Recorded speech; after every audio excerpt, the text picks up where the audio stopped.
The briefing room held 14 officers and one ghost. Specialist Evgenia Volkov sat in the back corner, her tablet balanced on her knee, watching the men argue about convoy routes while the answer glowed on her screen. She had spoken twice already. Both times, the conversation continued as if silence had filled the space where her words should have been. Captain Brock Hensler stood at the front, his voice filling every corner of the room the way his presence filled every doorway he walked through. He was the kind of officer who looked like he had been grown in a military laboratory. Square jaw, perfect posture, a voice that made junior enlisted stand straighter without thinking about it. He pointed at the map. We pushed the convoy through the southern corridor. Fastest route, least exposure. Jinya looked at her tablet again. The intercepted communications she had spent 3 weeks decoding told a different story. The southern corridor was not the least exposure. It was a killing field waiting to happen. She raised her hand. Hensler kept talking. She cleared her throat. Sir, the intelligence suggests alternative routing might be advisable. Chief Warrant Officer Linnea Ashford glanced back at her with an expression that said not now. The other officers did not glance at all. They were studying the map, nodding at whatever Hensler said, already planning their parts in an operation that Jinya could see was built on incomplete information. Before we continue with the story, drop a comment and let us know what state you are watching from. Maybe you have known someone whose contributions went unnoticed, someone who saw things others missed. This was not new. 8 years in Army intelligence had taught Jinya that her voice occupied a frequency most people could not hear. She was 27 years old, average height, slight build, with light brown hair pulled back in a regulation bun and gray-green eyes that seemed to look through people rather than at them. She moved quietly. She took up a little space. In the dining facility, soldiers sat at her table without acknowledging her presence. In meetings like this one, she could predict with perfect accuracy how many times she would be interrupted or ignored. The answer was always the same. Every time, her parents had immigrated from Ukraine before she was born, settling in rural Montana where her father worked construction and her mother cleaned houses for families who never learned her name. Jinya had inherited their invisibility like a genetic trait. She had also inherited their stubbornness. She looked at her tablet one more time. The pattern was there, clear as a fingerprint. Multiple cells coordinating across 3 districts. Encrypted communications that she had broken using a combination of linguistic analysis and pure obsessive determination. Something big was being planned. The briefing ended. Officers filed out, already talking about other things. Jinya remained in her seat, staring at the data that no one wanted to see. Sergeant First Class Darnell Okafor paused at the door. He was one of the few people on Forward Operating Base Shinden who actually looked at her when he spoke. 42 years old, Nigerian-American, with 18 years of service written in the lines of his face. You had something, he said. I could tell. Jinya nodded. Communication intercepts. Pattern analysis. Something is being coordinated, Sergeant. Something big. Okafor studied her for a moment. Did you tell Ashford? She knows. She was supposed to present it today. Okafor's expression shifted slightly. That was not what I heard in there. No, Jinya agreed. It was not. She gathered her tablet and walked back to the intelligence section, a cramped room filled with humming computers and the smell of stale coffee. Her workspace occupied the corner furthest from a door. Smallest desk, oldest chair, a position that perfectly reflected her place in the hierarchy of people who mattered. She sat down and pulled up the intercepts again. The Pashto flowed across her screen, conversations between men who did not know she was listening. She read the words the way a musician reads sheet music, hearing the rhythm beneath the language, the patterns beneath the words. And then she saw it. Her blood went cold. The chatter had changed. What had been general coordination was now specific. Dates, times, references to a road she recognized, references to Americans. She cross-referenced the convoy schedule. The southern corridor, the route Hensler had just approved. 19 men were going to drive into an ambush, and no one in that briefing room had any idea. She stood up so fast her chair rolled backward and hit the wall. She had to find Ashford. She had to make someone listen. Through the window of the Tactical Operations Center, she could see Ashford standing with Hensler. They were laughing about something. Ashford held a folder that Jinya recognized. Her intelligence summary. The one she had spent 4 days preparing. She watched Ashford hand the folder to Hensler. Watched Hensler flip it open, skim the first page, and shrug. He said something that made Ashford laugh again, then tossed the folder onto his side table like it was junk mail. Jinya stood frozen at the window, invisible as always, watching her work be discarded. Then Hensler's phone buzzed in his pocket. He pulled it out, glanced at the screen, and his expression changed. Just for a second. Just long enough for Jinya to notice. His jaw tightened. His eyes darted sideways. He typed a quick response, deleted something from his screen, and slid the phone back into his pocket. When he looked up, the easy confidence had returned. But Jinya had seen beneath it, just for a moment. Something was wrong with Captain Brock Hensler, and she was the only person who had noticed. The dining facility smelled like powdered eggs and recycled air. Jinya carried her tray to an empty table in the corner, the same table she always chose, and began eating without tasting anything. Her mind was still in the Tactical Operations Center, watching Hensler's face change when he looked at his phone. She had seen fear. She was certain of it, the kind of fear that came from something personal, something hidden. But she could not report a feeling. She needed evidence. She needed someone to listen. A tray clattered onto the table across from her. She looked up, startled. A young soldier was settling into the seat opposite, arranging his food with the nervous energy of someone who had not yet learned to slow down. Private First Class, based on his rank. Latino features. A name tape that read Ricana. He glanced up and seemed surprised to find her looking at him. "Oh, sorry. Is this seat taken?" Jinya almost laughed. In 8 years, no one had ever asked permission to sit at her table. They simply sat, treating her presence the way they might treat a support column or a wall outlet. Part of the infrastructure. Nothing that required acknowledgement. "No," she said. "It is not taken." "Cool." He unwrapped his silverware. "I am Tomas. Just got here last week. Still figuring out where everything is." "Jinya." "Intelligence section." Tomas nodded like this information mattered to him. "That must be interesting. All the classified stuff, right? The spy stuff?" "Something like that." He took a bite of his eggs and made a face. "These are terrible. You get used to it. That is what everyone says." He grinned. "I am choosing not to believe them." Despite herself, Jinya felt the corner of her mouth twitch. There was something disarming about his openness, his willingness to talk to a stranger like they were already friends. It had been a long time since anyone had talked to her like that. She noticed his bootlaces. One was coming untied, the knot sloppy in a way that would catch an NCO's attention from 30 meters away. "Your left boot," she said. Tomas looked down. "What about it?" "The lace. You should fix it before Sergeant Okafor walks through. He notices things like that." Tomas quickly bent to retie his boot, his ears reddening. "Thanks. My recruiter never mentioned that sergeants would care about my footwear. They care about everything." He finished tying and looked at her with something like gratitude. "You just saved me a smoking session, probably." "I owe you." Jinya shook her head. "You do not owe me anything." But she felt something warm in her chest as she said it. A small kindness acknowledged. A moment of being useful to someone. They ate in comfortable silence for a few minutes. Then Tomas spoke again. "So what is it like here? Really? They told us in training that Afghanistan was winding down, but this place feels pretty active." Jinya considered how to answer. "It is active enough. Convoys. Patrols. The usual operations. Are the convoys dangerous?" The warmth in her chest turned cold. She thought about the intercepts on her tablet. The coordinates.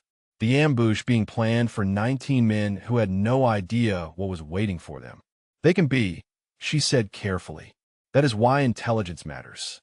Knowing what is out there before you drive into it." Tomas nodded seriously. "That makes sense. I am supposed to be on a convoy in a few days. First one. Pretty nervous about it." Jinya's stomach dropped. "Which convoy?" "The big one. Resupply run. My sergeant said it is routine, but I do not know.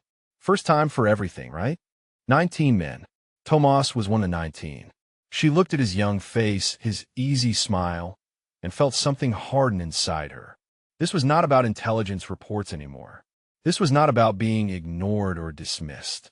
This was about a kid from New Mexico who had just saved her a moment of loneliness, and who was going to drive into a kill zone in 3 days if she did not find a way to stop it. The convoys are usually fine, she heard herself say. But I would stay alert. Listen to your sergeant. Keep your head down. Tomas nodded. I will. Thanks, Genya. He finished his food and stood, gathering his tray. Maybe I will see you around? It is nice to actually talk to someone instead of getting yelled at. Maybe, she said. He walked away, and she sat alone again, surrounded by the noise of 100 soldiers who did not know she existed. But now she had a reason beyond duty, beyond professionalism, beyond the abstract concept of lives at stake. She had a name. Tomas Requena, 21 years old, scared but trying not to show it. The kind of kid who sat down across from a stranger and made conversation like it was the most natural thing in the world. She was going to save his life if it killed her. That night, she stayed in the intelligence section long after everyone else had left. The fluorescent lights hummed overhead. Her coffee had gone cold hours ago, but she could not stop. The intercepted communications painted a picture that grew clearer with every hour. At least 3 cells were coordinating. The language they used suggested training, discipline, organization. This was not random violence. This was a planned operation with specific objectives. She mapped their references onto the convoy route. The Wadi 12 kilometers out. A dry riverbed with high walls on both sides. Perfect terrain for an L-shaped ambush. IEDs to stop the lead vehicle. Crossfire from elevated positions. No room to maneuver. No cover. A killing box. She documented everything. Times, frequencies, linguistic patterns, geographic references. She built a threat assessment so detailed that anyone who read it would understand exactly what was waiting on that road. The door opened behind her. She turned to find Captain Hensler standing in the doorway, silhouetted against the light from the hallway. He looked surprised to see anyone there. Specialist, he said. Working late. It was not a question. It was an observation delivered in a tone that suggested her presence was mildly inconvenient. Yes, sir. Following up on some intercepts. Hensler walked into the room, glancing at the screens around him with the casual disinterest of someone who considered intelligence work to be glorified paperwork. He stopped beside her desk, close enough that she could smell his aftershave. Anything important? Genya hesitated. She had a choice. She could tell him about the threat. She could show him the evidence.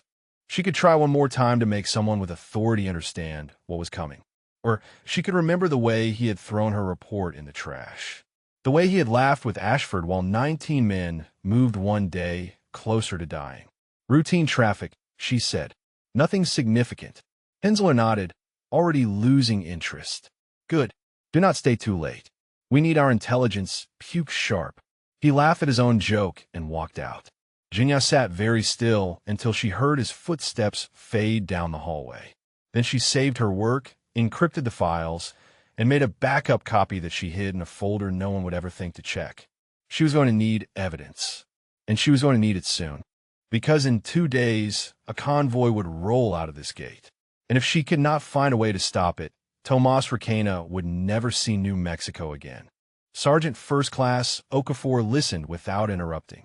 They sat in the motor pool, away from the operations center, away from anyone who might overhear. The morning sun was already brutal, heat rising from the concrete in visible waves. Genya had found him doing vehicle inspections and asked for 5 minutes. He had given her 15. She told him everything. The communication patterns, the coordinated cells, the Wadi, the ambush, the threat assessment she had built, the way Hensler had dismissed her without reading a single page. When she finished, Okafor was quiet for a long moment.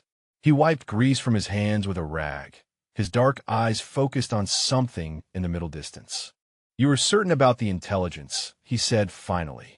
As certain as I can be without being in the room when they planned it. And Ashford knows? She knows. She was supposed to present it yesterday. Instead, she handed Hensler a summary and let him throw it away. Okafor exhaled slowly. That sounds like Ashford. Genya leaned forward. Sergeant, there are 19 men on that convoy. I have met one of them. He is 21 years old, and it is his first mission outside the wire. They're going to drive into a kill zone, and nobody is doing anything to stop it. Okafor met her eyes. What do you want me to do, Specialist? Talk to Hensler. Make him listen. You have rank, you have respect. He might hear it from you. Okafor shook his head slowly. You do not understand how this works. Hensler does not take tactical advice from NCOs. He barely takes it from his own staff. The man has family connections that go all the way to the Pentagon. He is untouchable, and he knows it. So we just let 19 men die? The words came out sharper than she intended. Okafor's expression did not change, but something shifted in his posture. I did not say that. He stood and walked to the edge of the motor pool, looking out at the base. Soldiers moved between buildings in the morning routine. Baiklas rumblat. Somewhere, a drill sergeant was shouting at a formation. I knew your family, Okafor said quietly. Jinya blinked. What? Your mother's cousin, Pavlo Volkov. He was Ukrainian military, worked with American advisors in 2014. I was one of those advisors. She had never heard this before. Her mother rarely spoke about family back home. And when she did, it was with the careful distance of someone who had learned that remembering too much was its own kind of wound. He died, Okafor continued, saving 3 Americans during an ambush outside Donetsk. Threw himself on a grenade. They gave him a medal posthumously. We gave his family a folded flag and a letter. Jinya could not speak. Okafor turned to face her. I see him in you. The same stubbornness. The same refusal to accept that some things cannot be changed. He looked at the chaos and saw the pattern underneath. Just like you do. Why are you telling me this? Because I need you to understand that I am not your enemy. I see you, Specialist Volkov. I have seen you since the day you arrived on this base. And I know that everything you're telling me is probably true. Then help me. Okafor's jaw tightened. Hensler will not listen to me. But Lieutenant Colonel Steen might. He is the battalion commander, supposed to arrive tomorrow for a site inspection. If you can get your intelligence in front of him before Hensler filters it, you might have a chance. Tomorrow. The convoy left the day after. It would be close, but it was possible. How do I get access to a lieutenant colonel? Okafor allowed himself a small smile. You do not, but I might be able to arrange something. No promises. Steen is a good officer, but he is also political. He will not want to contradict one of his company commanders without solid evidence. I have solid evidence. Then be ready to present it. He checked his watch. I need to get back. Keep your head down until tomorrow. Do not give Hensler any reason to notice you. Sergeant, Jinya said as he turned to leave. Thank you. Okafor paused. Do not thank me yet. We have not saved anyone. He walked away, leaving her alone in the motor pool with the heat and the dust, and a small flame of hope that felt dangerous to hold. She spent the rest of the day watching Hensler. It was easy to do when no one noticed you existed. She moved through the base like a shadow, occupying spaces where she could observe without being observed. The dining facility, the operations center, the walkways between buildings. Hensler was everywhere, glad-handing and backslapping, projecting the confidence of a man who believed his own legend. He inspected the convoy vehicles personally, shaking hands with the soldiers who would be driving them. He reviewed the route map with his lieutenants, pointing at the southern corridor like it was a line on a game board. But every few hours, his phone would buzz. And every time it did, his face would change. Just for a second. Just long enough for Jinya to see the mask slip. He would read the message, type a quick response, and delete the conversation.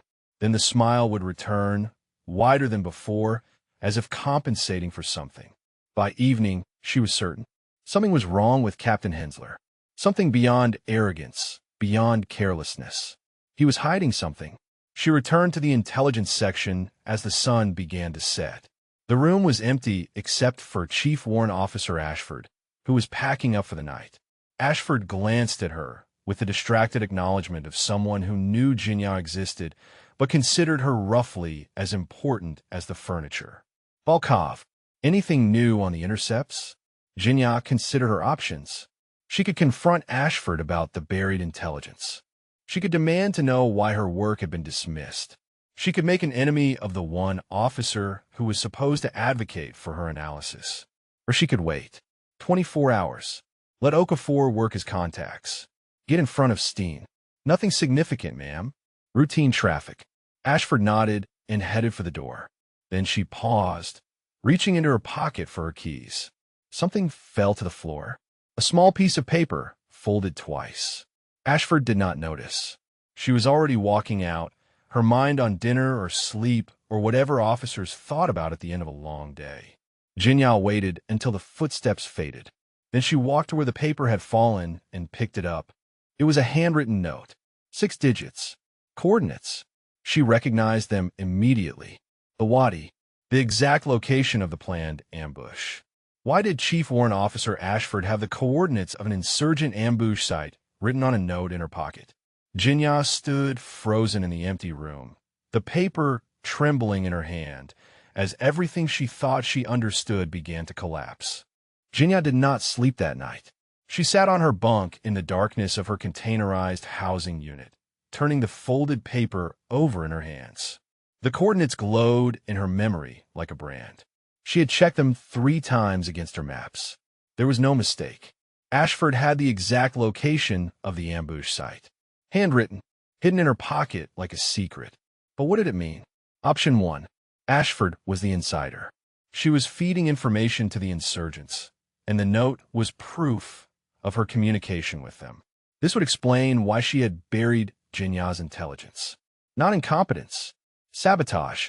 Option 2.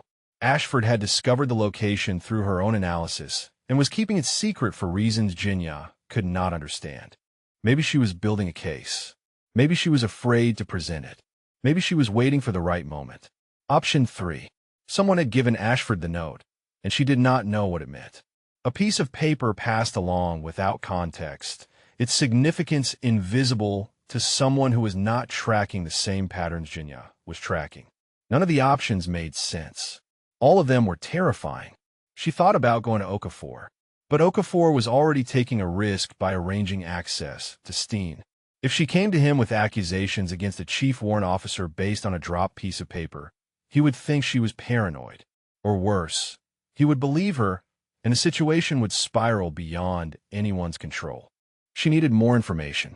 She needed to understand what she was dealing with before she made a move that could not be taken back. The convoy left in 36 hours. Dawn came slowly, gray light seeping through the small window of her CHU. Jinya dressed in the darkness and made her way to the intelligence section before anyone else arrived. She pulled up Ashford's access logs. Every analyst left a digital footprint, every query recorded, every file touched. If Ashford was communicating with insurgents, there might be traces. Unusual access patterns. Files opened and quickly closed.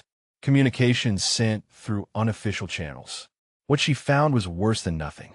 She found normal. Ashford's logs were exactly what they should be. Routine analysis. Standard reports. Nothing that suggested betrayal or conspiracy. Either Ashford was innocent, or she was smart enough to cover her tracks completely. Jinya leaned back in her chair and pressed her palms against her eyes. She was missing something. She had to be. The door opened. She minimized the access logs and turned to find Tomas Requena standing in the doorway, looking uncertain. "Hey," he said. "Sorry to bother you. I was looking for someone to ask about the convoy briefing tomorrow. What time it starts and stuff." Jinya felt her chest tighten. 0600. Operations Center. Tomas nodded. "Thanks." He did not leave. Instead, he lingered in the doorway, his young face troubled. "Can I ask you something?" "Of course. Is it normal to be this scared?" The question hung in the air between them. Jinya thought about lying. She thought about offering the standard reassurances that soldiers gave each other before missions. "You will be fine. Trust your training. Stay alert and you will come home." But she could not lie to him. Not when she knew what was waiting on that road. "Yes," she said quietly. "It is normal to be scared. Fear keeps you alive. The soldiers who are not scared are the ones who make mistakes." Tomas exhaled slowly. "Okay, that actually helps." He smiled, but it did not reach his eyes. "My mom called last night. Told me to be careful. I did not know what to say to her." Tell her you love her. I did. He shifted his weight. She started crying. That made it worse, somehow. Jinya stood and walked toward him. She was not good at comfort. She had spent too many years being invisible to learn how to reach out and touch someone's life. But this boy was going to drive into an ambush, and she could not let him walk away without something. Tomas, listen to me. When you are out there, stay close to your sergeant. Do exactly what he tells you. Keep your eyes on the road and your hands on your weapon. And if something goes wrong, if you hear gunfire or explosions, get low and find cover. Do not freeze. Move. He stared at her. You sound like you were expecting something to happen. I always expect something to happen. It is my job. Tomas studied her face for a long moment. Then he nodded. I trust you, Jinya. I do not know why, but I do. He walked away, and she stood in the doorway watching him go, feeling the weight of his trust like a physical thing pressing against her chest. 36 hours. She had 36 hours to save his life. The rest of the day passed in a blur of failed attempts. She tried to access Hensler's communication records and was blocked by security protocols above her clearance. She tried to find other analysts who might have noticed the same pattern she had noticed, but the intelligence section was understaffed and overworked. Everyone was focused on their own piece of the puzzle. No one was looking at the whole picture. By late afternoon, she was running out of options. She found Okafor in the Tactical Operations Center, reviewing equipment manifests. He glanced up when she approached, his expression guarded. Not here, he said quietly. Too many ears. They walked outside, into the brutal heat of the Afghan afternoon. The sun was a white disk in a colorless sky. Dust devils spun lazily across the open ground between buildings. Steen lands at 05:30 tomorrow, Okafor said. I talked to his aide. You have 5 minutes with him before his first briefing. Maybe less. 5 minutes to explain months of intelligence analysis. 5 minutes to convince a lieutenant colonel that his company commander was wrong about everything. It will have to be enough, she said. Okafor studied her face. Something else is bothering you. She hesitated. The note was still in her pocket. She had not shown it to anyone. I found something, she said carefully. Evidence that someone on this base might be compromised. But I do not have enough to make an accusation. Who? I cannot say. Not until I am sure. Okafor's jaw tightened. Volkov, if there is a security breach, that changes everything. I know, but if I am wrong, I destroy someone's career for nothing. And if I am right, but cannot prove it, whoever is responsible will just cover their tracks. She looked toward the operations center, where Hensler was visible through the window, laughing at something one of his lieutenants had said. Give me until tomorrow, she said. Let me talk to Steen first. If I can stop the convoy, it buys time to investigate properly. Okafor was silent for a long moment. Then he nodded. Tomorrow. But if that convoy rolls out without changes, I'm going to the Inspector General myself. Career consequences be damned. Understood, Sergeant. He walked away, and Jinya stood alone in the heat, watching the sun begin its slow descent toward the mountains. 30 hours now. 30 hours until 19 men drove into a kill zone. And somewhere on this base, someone was counting down with her. The convoy briefing was standing room only. Jinya positioned herself near the back wall, invisible as always, watching 19 men learn the route that would kill them. Captain Hensler stood at the front, pointer in hand, radiating confidence like heat from a furnace. Southern Corridor, he said, tracing the line on the map. Fastest route, minimal exposure. We push hard, stay tight, and we are back before lunch. Staff Sergeant Raymond Kwan sat in the front row, a stocky Korean-American with 15 years of convoy experience written into the scars on his hands. He studied the map with narrowed eyes. Sir, what is the intelligence picture for this route? Hensler waved dismissively. Intel says routine traffic. Nothing to suggest elevated threat levels. Jinya felt her fingernails dig into her palms. Routine traffic. The lie was so casual, so complete, that she almost admired it. Tomas sat 3 rows back, his young face pale but determined. He was taking notes, writing down everything Hensler said like it would be on a test. In a way, it would be. The test was survival, and Hensler was giving him all the wrong answers. She wanted to stand up. She wanted to scream the truth at every man in that room. She wanted to show them the intercepts, the coordinates, the pattern that spelled death in a language they could not read. But she knew what would happen. Hensler would have her removed. The briefing would continue. And tomorrow morning, 19 men would still drive into an ambush. She had to wait for Steen. It was the only way. The briefing ended. Soldiers filed out, talking among themselves about the mission. Routine resupply run. Back before lunch. Nothing to worry about. Tomas caught her eye as he passed. He gave her a small nod, a gesture of recognition that felt like trust. She nodded back and watched him disappear into the crowd. Then Hensler's voice cut through the noise. Specialist Volkov. She froze. Hensler was walking toward her, his expression unreadable. Behind him, two of his lieutenants lingered near the door, watching. Sir. Hensler stopped 2 feet away, close enough that she had to look up to meet his eyes. He was tall. She had forgotten how tall. I understand you've been asking questions, he said. Accessing records outside your assigned duties. Making inquiries about security protocols. Jinya's heart hammered against her ribs. I am an intelligence analyst, sir. Asking questions is my job. Your job is to analyze the data you are given, not to go digging where you do not belong. His voice was pleasant, almost friendly, but his eyes were not. They were the eyes of a predator who had spotted movement in the grass. Is there something specific you are looking for, specialist? She thought about the note in her pocket, the coordinates, the ambush site. She thought about Ashford and the drop paper and the questions that still had no answers. No, sir, she said, just doing my due diligence. Hensler smiled. It did not reach his eyes. Good, because I would hate for there to be any misunderstandings about the chain of command. You report to Chief Warrant Officer Ashford. Ashford reports to me, and I report to people whose names you will never know. That is how it works. That is how it has always worked. He leaned closer, lowering his voice. Some advice, specialist. Stay in your lane. The people who try to be heroes in this army usually end up getting themselves or someone else killed. He straightened and walked away, his lieutenants falling into step behind him.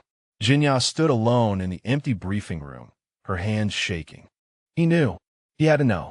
Someone had told him she was digging, and now he was warning her off. But why? If he was just an arrogant officer protecting his ego, he would have dismissed her. He would not have bothered with threats. The fact that he felt the need to confront her meant she was getting close to something. The question was whether she would live long enough to find it. She skipped dinner. The thought of food made her nauseous. Instead, she returned to her CHU and sat in the darkness, running through scenarios in her mind. Steen would arrive in 12 hours. She would have 5 minutes to convince him that his company commander was either dangerously incompetent or actively compromised. 5 minutes to present months of intelligence work. 5 minutes to save 19 lives. It was not enough time. It would never be enough time. But it was all she had. A knock on her door made her jump. She opened it to find Okafor standing outside, his face grim in the fading light. We need to talk, he said. She stepped aside to let him in. He glanced around the small space, taking in the sparse furnishings, the neat stacks of papers, the life of a woman who had learned to need very little. Hensler knows you're asking questions, Okafor said. He told me. Okafor's expression darkened. He told you directly? 5 minutes ago, in front of his lieutenants. Okafor exhaled slowly. That is not good. He is not subtle enough to threaten you without a reason, which means he has something to hide. I know. Do you know what it is? Jinya hesitated. Then she reached into her pocket and pulled out the folded note. I found this yesterday. It fell out of Ashford's pocket. She did not notice. Okafor took the paper and unfolded it. His face went still. These are coordinates. For the Wadi. The exact location of the planned ambush. Okafor looked up at her sharply. You think Ashford is the leak? I do not know. Maybe. Or maybe someone gave her that note, and she does not understand what it means. Or maybe she found the same intelligence I found, and she is keeping it secret for her own reasons. None of those options are good. I know. Okafor handed the note back to her. This changes things. If there is an active security breach, Steen needs to know before that convoy leaves. That is what I'm trying to do. But I have 5 minutes with him. Less if Hensler gets there first. Okafor was quiet for a long moment. Then he said something that made her blood run cold. What if Hensler gets there first because Hensler is the leak? Jinya stared at him. The thought had crossed her mind, but hearing it spoken aloud made it real in a way that thinking it had not. A company commander, she said slowly, selling out his own men. It would explain the phone calls, the deleted messages, the way he shut down your intelligence before anyone else could see it. But why? He has family connections, a career path, everything to lose. Okafor shook his head. I have seen men do terrible things for money, for ideology, for blackmail. But why does not matter right now? What matters is whether it is true. How we prove it? We do not. Not in 12 hours. But we can stop that convoy. And if we stop the convoy, we buy time to investigate. He moved toward the door, then paused. Get some sleep, Volkov. Tomorrow is going to be the longest day of your life. He left. Jinya sat on her bunk, the note clutched in her hand, and did not sleep at all. The helicopter came in low over the mountains, kicking up dust devils across the landing zone. Jinya stood at the edge of the pad, her intelligence folder pressed against her chest like a shield. She had been there since 0500, watching the sky lighten from black to gray to the pale gold of an Afghan dawn. Lieutenant Colonel Garrett Steen stepped off the bird before the rotors stopped spinning.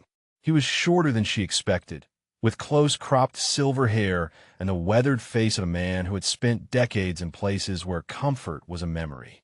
His aide followed close behind, already checking a tablet full of schedules. Hensler was there to greet him. Of course he was. The company commander had positioned himself perfectly, hand extended, smile locked in place.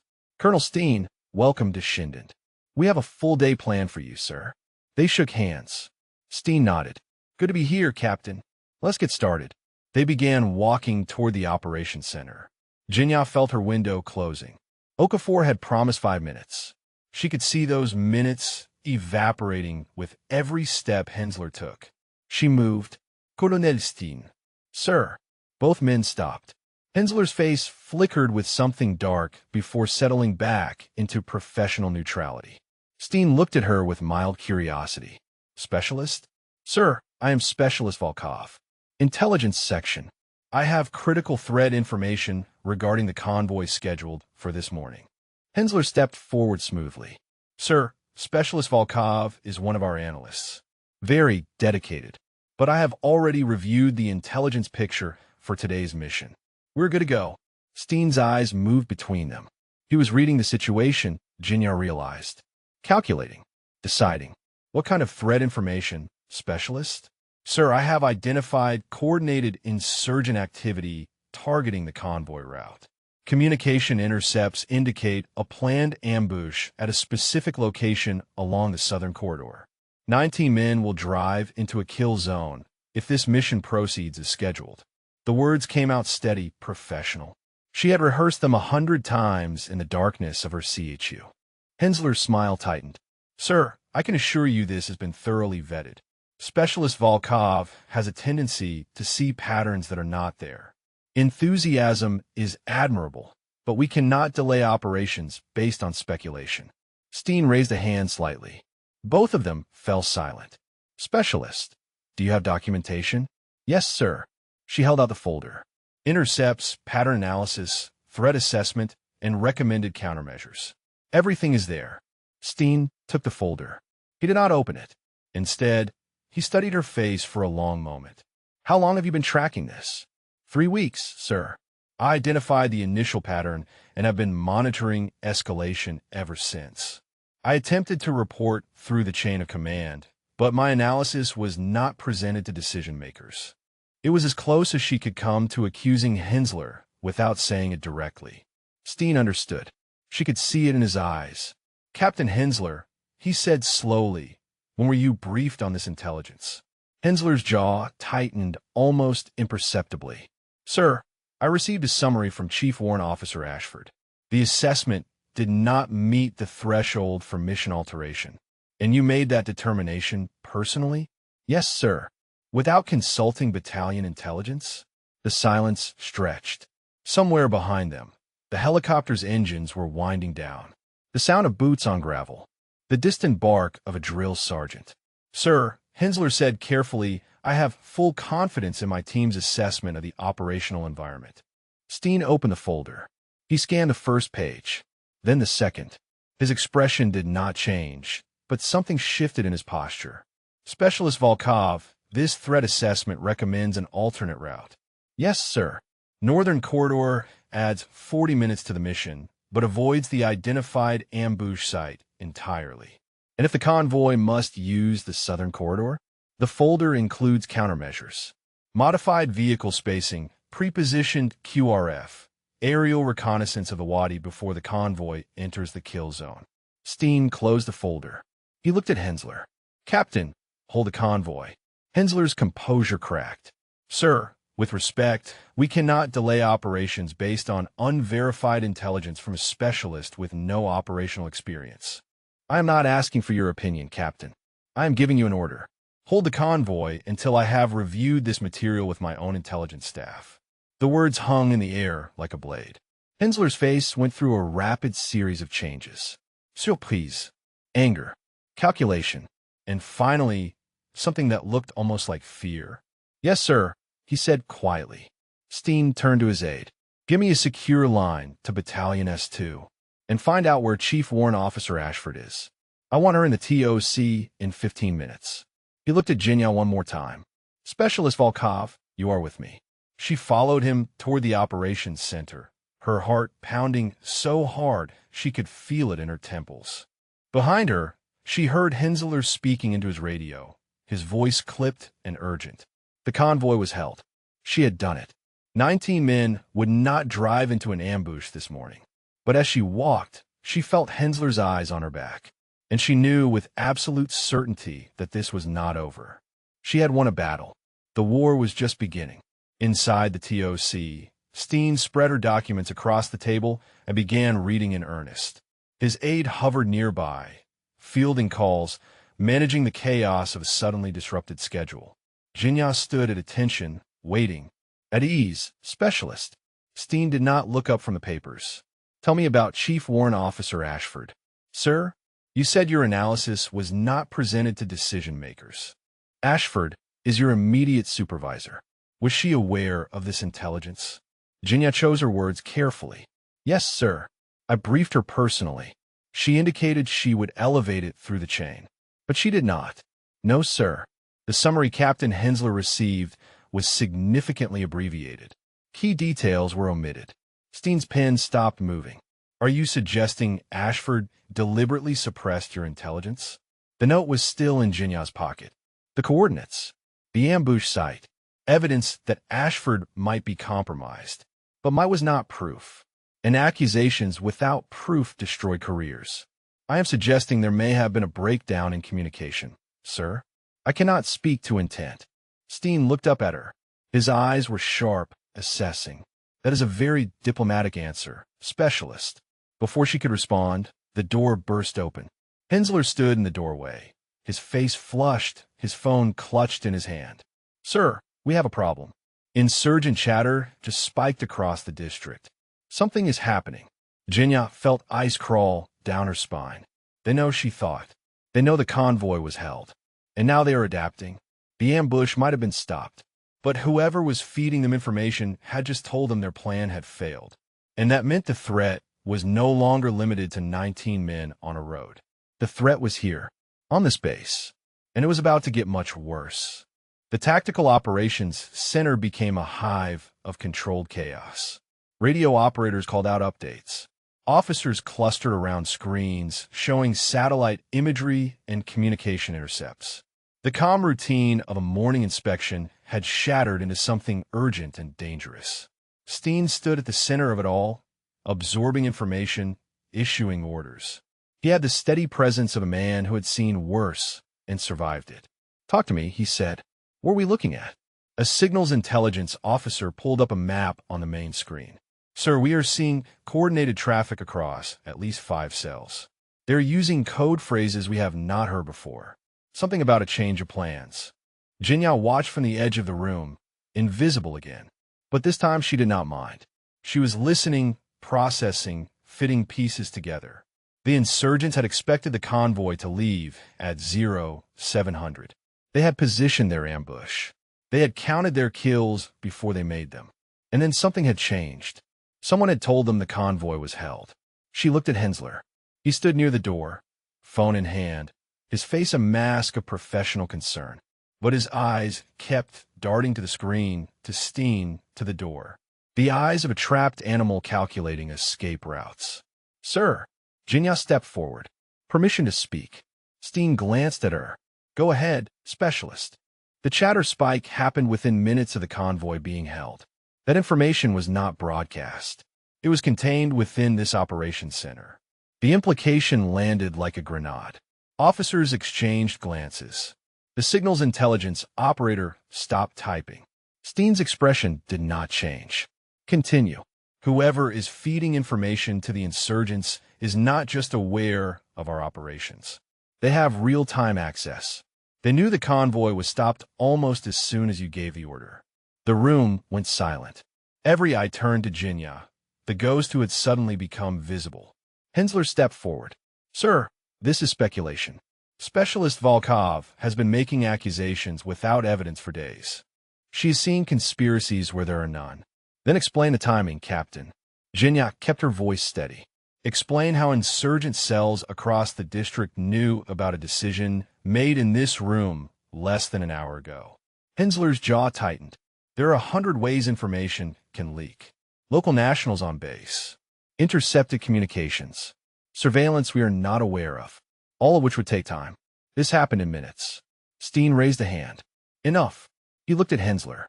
"Captain, I want a full security audit of this facility. Every communication in and out for the last 72 hours.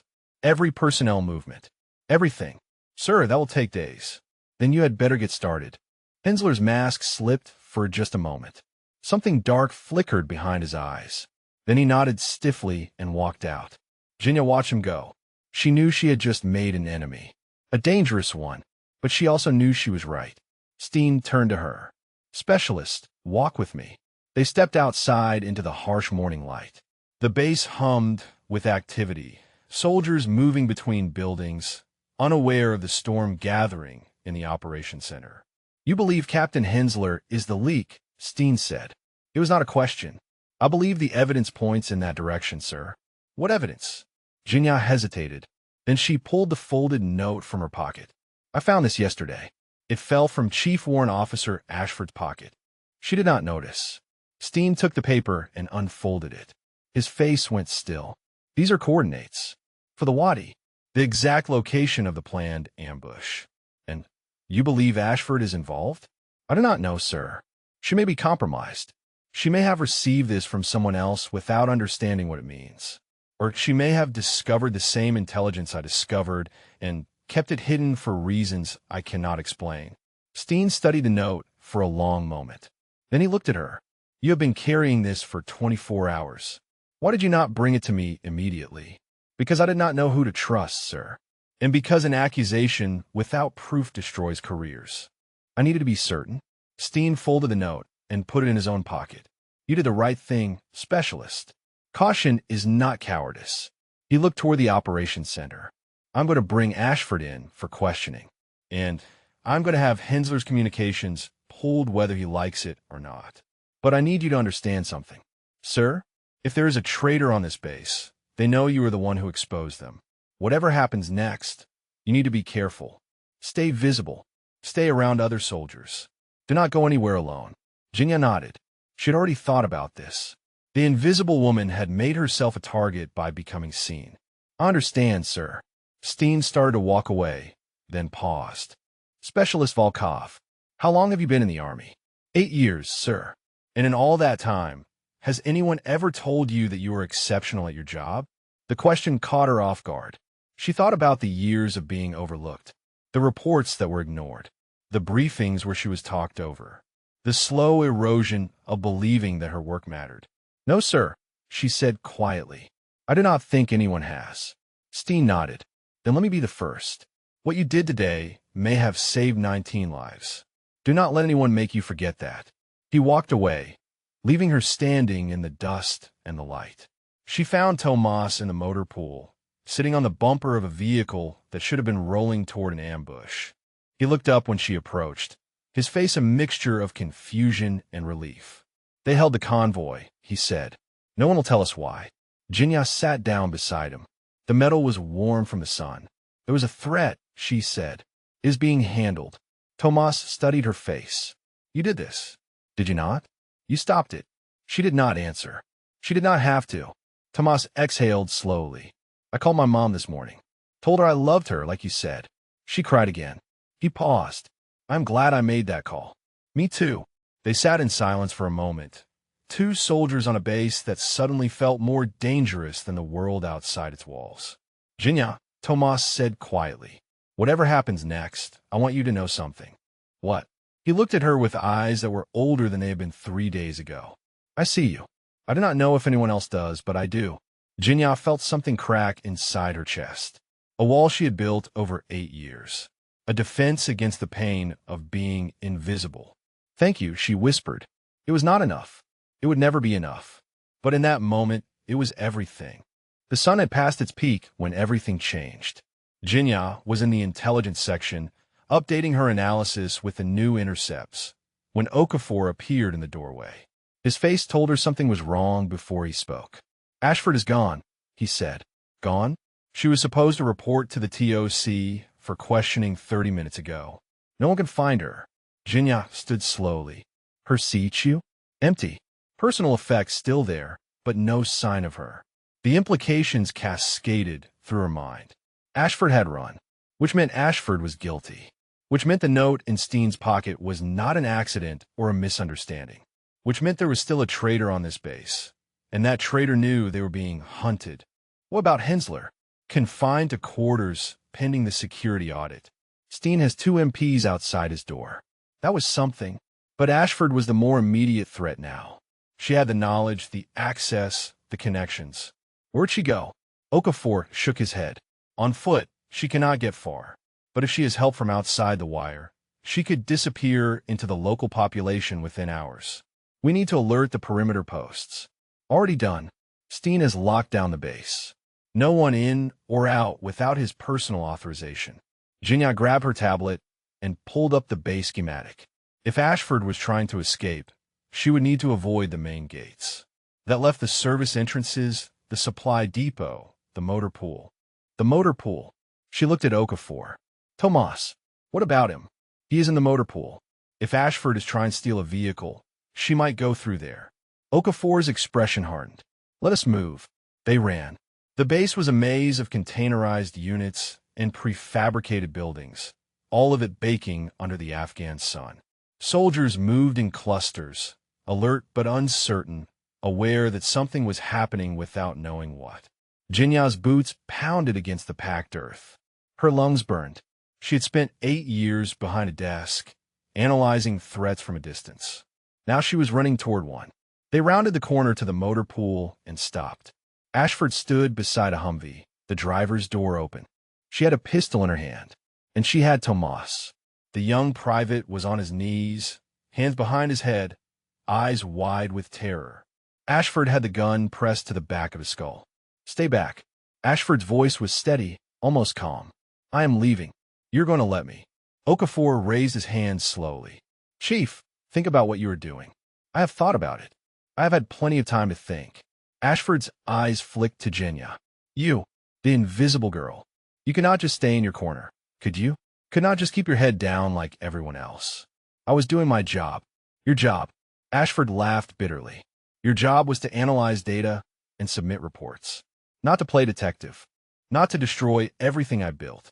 You were selling information to insurgents. You were going to let 19 men die. I was surviving." Ashford's composure cracked for just a moment. "You think I wanted this? You think I woke up one day and decided to become a traitor? They have my sister. They have had her for 8 months. Every piece of information I give them is another week she stays alive." Jinya felt the ground shift beneath her. She had imagined many motives for Ashford's betrayal. Money, ideology, cowardice. She had not imagined this. "There are other ways," she said carefully. "We can help you. We can find your sister. You cannot find her. I have tried. I have used every resource I have access to. She is gone, hidden somewhere I will never reach. And the only thing keeping her alive is me. So you sacrifice other people's families to save your own. Ashford's jaw tightened. Do not lecture me about sacrifice. You have no idea what I have given up, what I have become. Tomas made a small sound, something between a whimper and a prayer. Ashford pressed the gun harder against his head. I am taking this vehicle. I'm driving out of here. And if anyone tries to stop me, this boy dies first. Okafor took a half step forward. Chief, you know how this ends. Even if you get off this base, you will not get far. Let the private go. We could talk about this. There is nothing to talk about. Ashford began backing toward the Humvee, dragging Tomas with her. My sister is all I have left. I will not let her die because some specialist decided to play hero. Jinya's mind raced. Ashford was desperate, cornered, capable of anything. Standard negotiation tactics would not work. She needed something else, something unexpected. She thought about invisibility, about all the years she had spent being overlooked, dismissed, forgotten. She thought about the way people talked around her like she was not there. And she realized that even now, even in this moment, Ashford was not really looking at her. Your sister, Jinya said quietly. What is her name? Ashford blinked. What? Her name. If I'm going to understand why you did this, I need to know her name. The question was so unexpected that Ashford hesitated. Her grip on Tomas loosened slightly. Meredith, she said finally.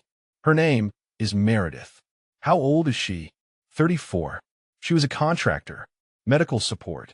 They took her during a supply run outside Kabul. Jinya took a small step forward. Not threatening, just closing the distance. You love her. She is my little sister. I raised her after our parents died. She is everything. Another step. Ashford's eyes were wet now, her composure crumbling. I understand, Jinya said softly. I understand what it means to love someone so much that you would do anything to protect them, even things you know are wrong. You do not understand anything. Maybe not, but I know that killing Tomas will not save Meredith. And I know that if you drive out of here, you will never see her again. The people who have her do not keep their promises. You know that. You have always known that. Ashford's hand trembled. The gun wavered. Let him go, Jinya said. Help us find Meredith. That is the only chance she has. For a long moment, no one moved. The sun beat down. Somewhere, a radio crackled with distant voices. Then Ashford lowered the gun. Okafor moved fast, closing the distance, taking the weapon, securing Ashford's hands behind her back. Tomas collapsed forward, gasping, tears streaming down his face. Jinya went to him. She knelt in the dust and put her hand on his shoulder. It is over, she said. You are safe. Tomas looked up at her with eyes that would never be young again. You saved me, he whispered. Again. She helped him to his feet as MPs arrived to take Ashford away. The woman did not resist. She walked with her head down, defeated, broken by love, twisted into something terrible. But as she passed Jinya, she stopped. Hensler, she said quietly. He is the one who recruited me. He is the one who knew about Meredith. Whatever you think you know about him is worse. Then she was gone, and Jinya stood in the motor pool with dust on her boots and a new enemy to face. Steen moved fast once he had the truth. Within an hour, the MPs at Hensler's door had orders to detain rather than confine. Within 2 hours, a full search of Hensler's quarters had begun. Within 3 hours, they found the phone. It was hidden in a hollowed-out copy of a field manual, a burner with no official record. The messages on it told a story that made Jinya's stomach turn. 18 months of communication with insurgent contacts, coordinates, patrol schedules, convoy routes, the names of informants who had been killed within days of being identified, and references to something called Operation Shepherd, a planned attack that went far beyond a single ambush in a wadi. Steen spread the printouts across the table in the TOC. His face was gray. He was not just leaking information, Steen said quietly. He was coordinating attacks, actively planning operations against his own people. Jinya stood at the edge of the room, reading the messages upside down. The language was clinical, businesslike. Hensler had discussed the deaths of American soldiers the way someone might discuss inventory management. "Sir," she said, "these references to Shepard. There's a timeline." Steen looked up. "What do you mean?" She pointed to a series of messages near the end. "Here and here. He references a final phase. Something big. Something soon." The signals intelligence officer pulled up the message chain on screen. "She's right, sir. The last message was sent this morning, just before you arrived. It says the window is closing and they need to accelerate." "Accelerate what?" The room went silent. No one had an answer. "Where is Hensler now?" Steen asked. The MP at the door shifted uncomfortably. "Sir, Captain Hensler was being escorted to the detention facility. But there was an incident." "What kind of incident?" "He overpowered his escort. Took the MP's sidearm. He's somewhere on base, sir. We have teams searching." Jinya felt ice spread through her chest. Hensler was loose, armed, desperate, and he knew that everything he had built was crumbling around him. A desperate man with nothing to lose was the most dangerous kind. "Lock down everything," Steen ordered. "I want every building searched, every vehicle accounted for. He does not leave this base." Officers scattered to execute orders. Jinya remained, her mind working through the possibilities. Hensler could try to escape, but the base was locked down. He could try to hide, but there were only so many places to go. He could try to fight, but he was one man against an entire garrison. Unless he was not planning to escape at all. "Sir," she said suddenly, the messages mentioned accelerating the timeline. What if Hensler is not trying to run? What if he is trying to complete the mission? Steen turned to her. "Explain." "Operation Shepard. We do not know what it is, but we know it is big. We know it was planned for soon. What if the target was never just a convoy? What if the target was always this base?" The color drained from Steen's face. "A coordinated attack," Jinya continued. "Insurgents hitting from outside, while someone on the inside creates chaos. Takes out communications. Opens a gate. Plants explosives." The signals officer spoke up, his voice tight. "Sir, I am seeing movement on the perimeter cameras. Multiple vehicles approaching from the east. No EFF signals." "How many?" "At least a dozen. They're not slowing down." Steen grabbed the radio. "All stations, this is Bayonet 6. We have incoming hostiles from the east. All personnel to defensive positions. This is not a drill." The base erupted into controlled chaos. Sirens wailed. Soldiers ran for weapons and positions. The distant sound of engines grew louder. Jinya stood frozen for just a moment. Then she moved. She ran toward the communications building. If Hensler was trying to complete his mission, he would need to disable the base's ability to call for help. That meant the comm center. That meant satellite uplinks, radio arrays, everything that connected them to the outside world. The building was at the edge of the base, isolated, minimally guarded under normal circumstances. She prayed she was wrong. She was not wrong. The door to the comm center hung open, the lock shot out. Inside, she could hear the sound of equipment being destroyed. Sparks, crashes, the systematic dismantling of everything that kept them connected. She drew the sidearm she had taken from the TOC, a weapon she had qualified on but never fired outside of range. Her hands were steady. Her heart was not. She stepped through the door. Hensler stood in the middle of the room, surrounded by shattered monitors and sparking cables. He had a fire axe in one hand and a pistol in the other. His uniform was torn. His face was wild. He turned when he heard her enter. For a moment, something like surprise flickered across his features.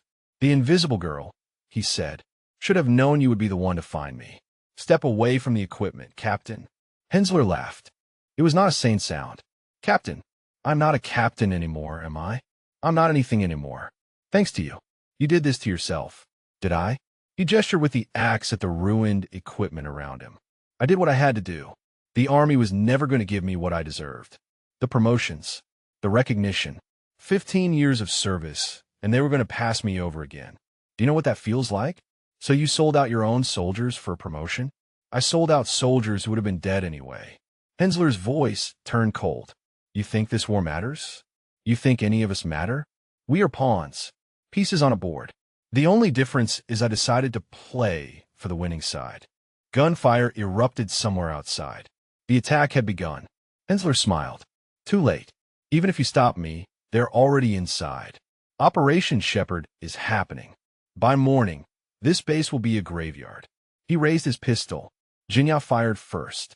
The shot took in the shoulder, spinning him sideways. The pistol clattered to the floor. He stumbled against a console, clutching the wound, his face twisted with pain and rage. He snarled. You were nothing. Nobody. How did nobody become this? Jinya kept her weapon trained on him.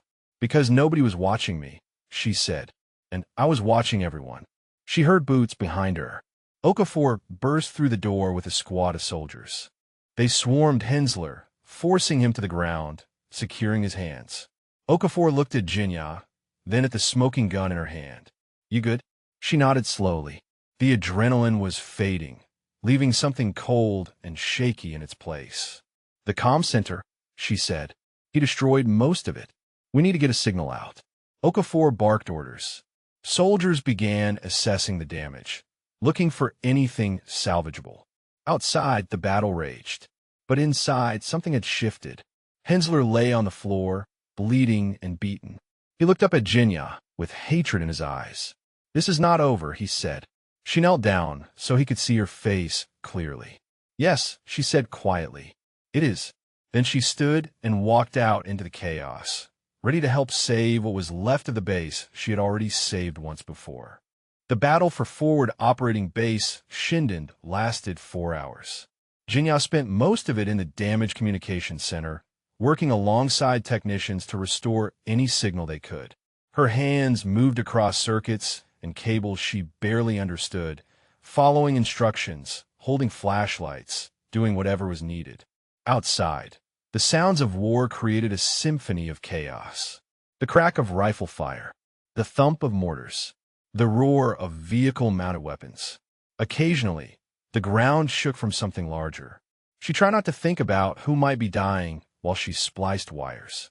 Okafor appeared in the doorway, his face streaked with sweat and dust. We have a signal, he said.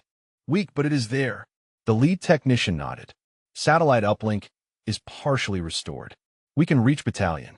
Steen's voice crackled over the tactical radio. All stations, air support inbound. ETA, 15 minutes. Hold your positions. 15 minutes. It might as well have been 15 years. Jinya stepped outside. The eastern perimeter was lit with muzzle flashes and the orange glow of burning vehicles. Tracer rounds arced across the darkness like deadly fireflies. Somewhere, a soldier was screaming for a medic. She should have been terrified. Part of her was. But a larger part felt something else. A clarity that came from knowing exactly where she was supposed to be. She had spent 8 years being invisible. 8 years watching from the edges while others acted. Now, she was in the middle of it, and she understood that watching had never been passive. It had been preparation. A group of soldiers ran past her toward the perimeter. One of them stumbled, his leg buckling. She caught him before he fell. I'm fine, he gasped. Just twisted it. She helped him to a barricade, then looked around for a medic. There were none in sight. Everyone was either fighting or treating wounds more serious than a twisted ankle. Stay here, she said. Keep your head down. She ran toward the aid station, weaving between buildings, ducking instinctively when rounds cracked overhead. The aid station was overwhelmed.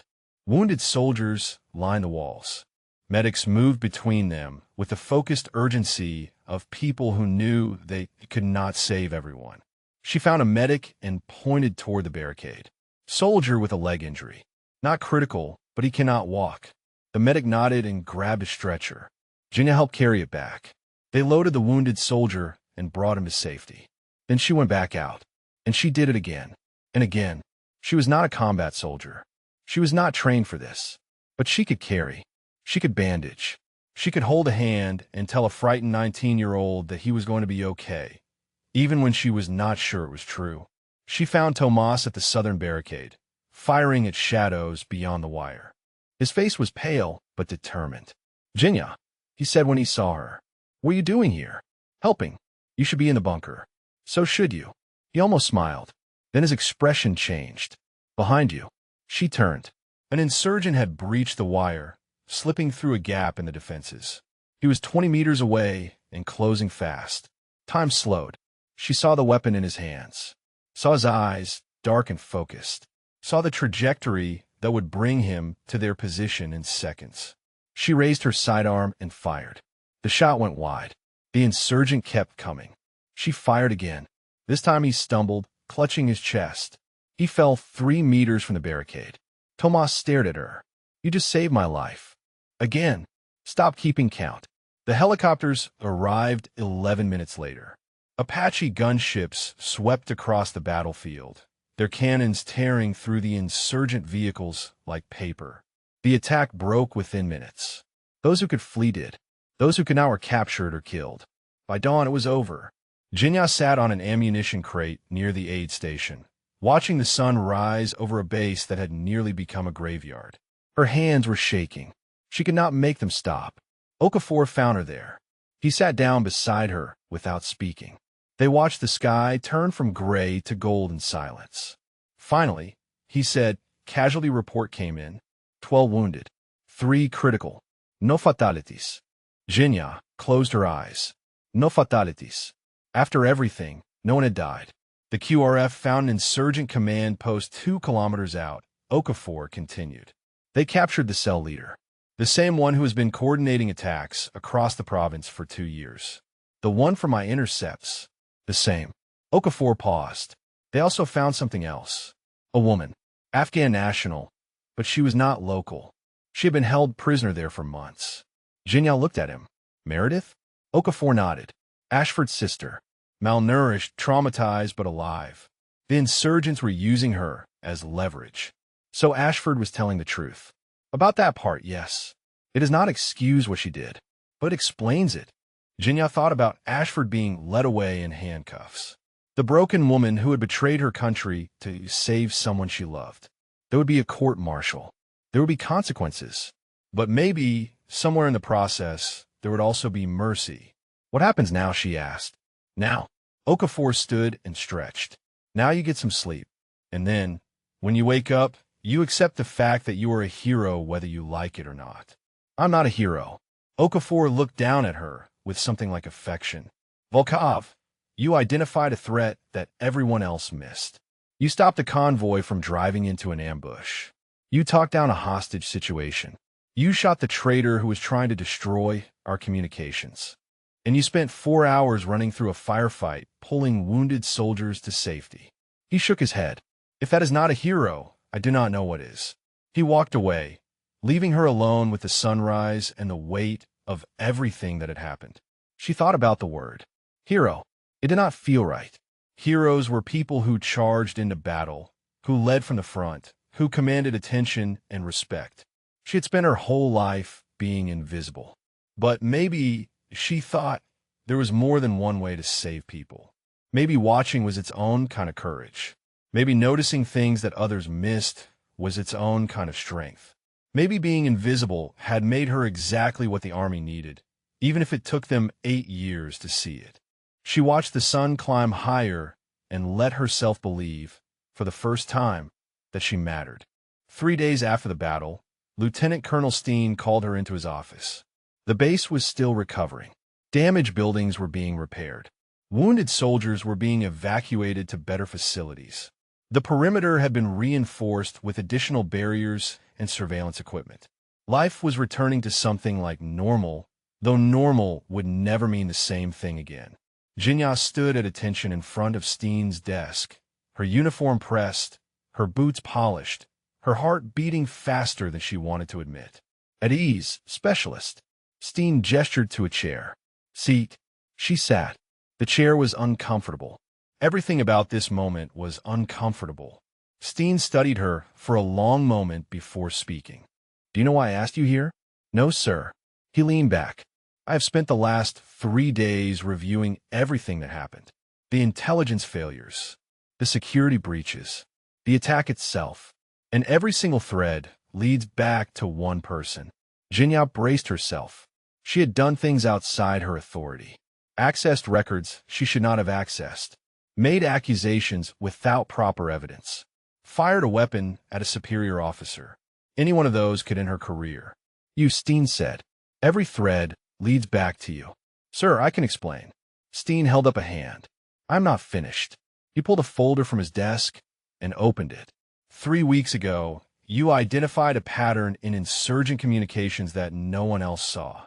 You built a threat assessment that predicted an ambush with near-perfect accuracy. You attempted to report through proper channels and were ignored. You found evidence of a security breach and brought it to me personally. You talked Chief Warrant Officer Ashford into surrendering without anyone getting killed. You shot Captain Hensler when he tried to destroy our communications. And you spent 4 hours under fire helping wounded soldiers reach safety. He closed the folder. Did I miss anything? Jinya swallowed. No, sir. I think that covers it. Steen nodded slowly. I have been in the army for 26 years. I have served with thousands of soldiers. And I can count on one hand the number who would have done what you did. Sir, I was just doing my job. No. Steen's voice was firm. You were doing far more than your job. Your job was to analyze data and submit reports. What you did was save this base. What you did was save 19 men who would have died in that convoy. What you did was expose a traitor who had been operating for 18 months without detection. He stood and walked around the desk to face her directly. Specialist Volkov, I'm putting you in for the Bronze Star with Valor. I'm also recommending you for immediate promotion to sergeant and submission to the Warrant Officer Candidate School for Intelligence Officers. Jinya felt the words hit her like physical blows. Bronze Star, promotion, Warrant Officer School. These were things that happened to other people. Real soldiers. Visible soldiers. Sir, she started. There is more, Steen interrupted. I spoke with Sergeant First Class Okafor about your background. He told me about your family. About Pavlo Volkov. Jinya went still. She had not expected that. Your uncle died, saving American soldiers, Steen said quietly. He threw himself on a grenade so that 3 men could go home to their families. We gave him a medal and a folded flag, and we thought that was enough. He paused. It was not enough. It is never enough.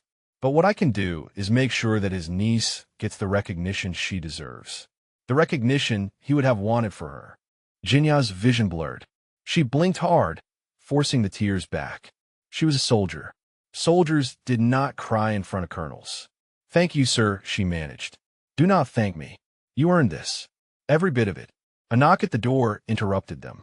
Steen called for entry, and Okafor stepped inside. Sir, they are ready. Steen nodded. He looked at Jinya. There's one more thing. Come with me. They walked out of the office and across the base toward the main assembly area. Jinya did not understand what was happening until she turned the corner and saw them. Soldiers, hundreds of them, standing in formation under the Afghan sun, facing a small platform that had been erected overnight. And in the front row, 19 men she recognized. The convoy soldiers, the men who should have died in a wadi 3 days ago. Tomas stood among them, his young face solemn. Steen led her to the platform. She climbed the steps on legs that felt like they belonged to someone else. The formation came to attention. The sound of boots snapping together echoed across the base. Steen took a position beside her and addressed the assembled soldiers. 3 days ago, this base was attacked. We were hit by a coordinated assault that was designed to destroy us. It failed. It failed because of the courage of every soldier who stood their ground and fought. But it also failed because of one person who saw what no one else saw, who spoke when no one would listen, who acted when action meant risking everything. He turned to face Jinya. Specialist Evgenia Volkov spent 8 years being invisible. She watched from the corners. She listened when others talked. She noticed things that everyone else missed. And when 19 men were about to drive into an ambush, she did not stay invisible. She stepped forward. She demanded to be heard. And because of her, those 19 men are standing here today. He gestured to the front row. Because of her, the traitor who sold their lives has been captured. Because of her, an insurgent network that has been killing American soldiers for 2 years has been broken. Because of her, every person on this base is still alive. Steen reached into his pocket and pulled out a small velvet box. It is my honor to present Specialist Volkov with a Bronze Star with Valor for exceptional courage under fire and meritorious service in the face of the enemy. He pinned the medal to her chest. The medal was cool against her uniform. The weight of it was almost nothing. The weight of what it represented was almost too much to bear. The formation erupted into applause. Soldiers who had never noticed her before were clapping, cheering, calling her name. And in the front row, Tomas Requena was smiling through tears, his hands beating together harder than anyone else. Jinya stood on that platform, visible at last, and let the sound wash over her like a wave. She had spent her whole life wanting to be seen. Now, finally, she was. The orders came through on a Tuesday morning, 2 weeks after the ceremony. Jinya sat on her bunk in the CHU she had occupied for 8 months, reading the words on the paper for the 3rd time. Reassignment. Bagram Airfield. Brigade Intelligence Section. Effective immediately. She was leaving Shindand, leaving the corner desk and the cramped office and the dining facility where no one had ever noticed her. She was going to a place where generals made decisions and intelligence officers briefed operations that shaped the war. She was going to matter. A knock at the door pulled her from her thoughts.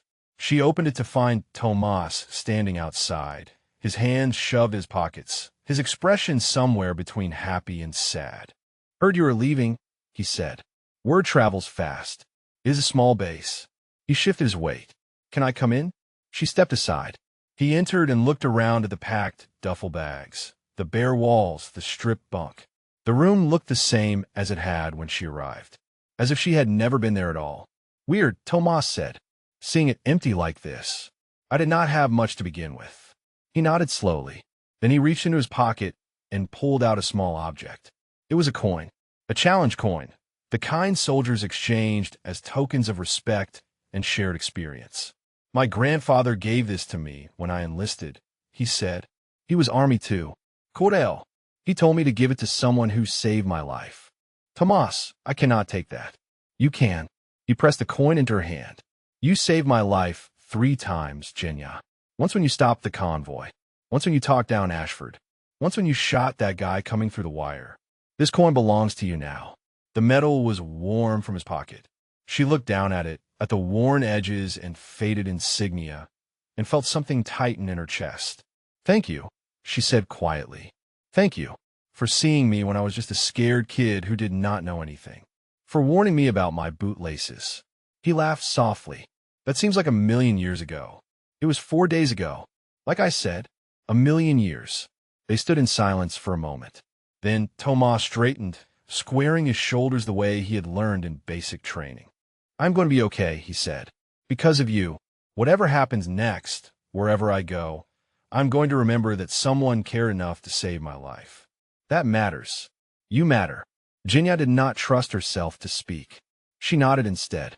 Tomas moved toward the door, then paused. "Hey, Jinya." "Yes." "When you're briefing those generals at Bagram, do not let them ignore you.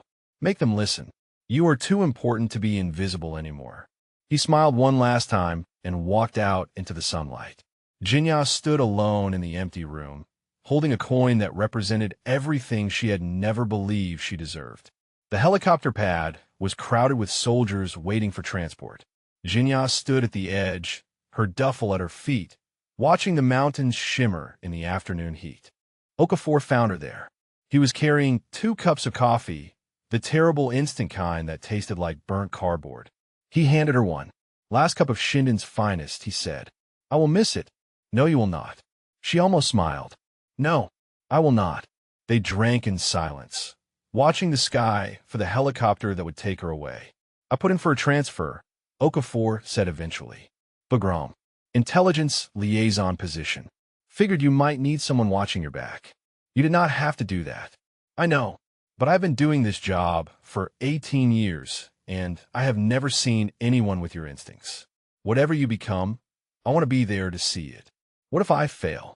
Okafor looked at her with steady eyes. "You will not fail. You have been training for this your whole life. You just did not know it."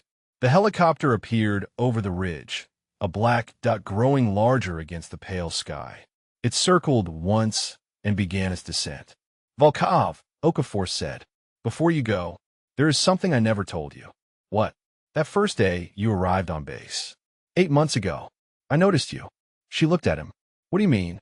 "I mean, I saw you walk off that transport And I thought, that one is different. That one sees things.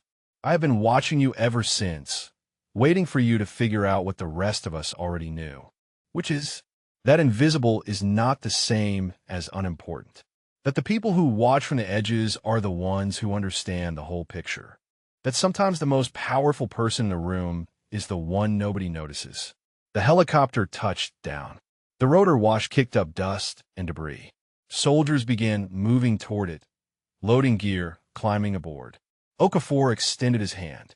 "See you at Bagram, Sergeant Volkov." She shook it. "See you there." She picked up her duffel and walked toward the helicopter. Halfway there, she stopped and turned back. The base spread out behind her. The building she had walked past 1,000 times. The operations center where she had been ignored. The motor pool where she had saved Tomas. The perimeter where she had fought for her life. And standing among the soldiers who had gathered to watch her leave, she saw faces she recognized. The convoy members. The technicians from the comm center. The medics she had helped during the battle. Tomas, waving with both hands. They saw her now. All of them. She raised her hand in a small wave. Then she turned and climbed into the helicopter. The bird lifted off, banking hard over the mountains. Jinyao watched the base grow smaller through the window, shrinking from a place to a memory. She thought about invisibility, about all the years she had spent believing that no one saw her, all the years she had spent in corners and shadows, watching and waiting and wondering if she would ever matter. She understood now that she had always mattered. The problem was never her.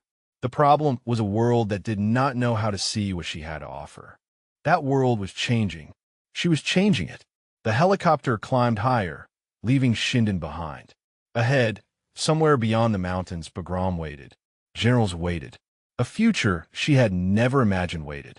Specialist Yevgenia Volkov was no longer invisible. And that was exactly why the men had lived.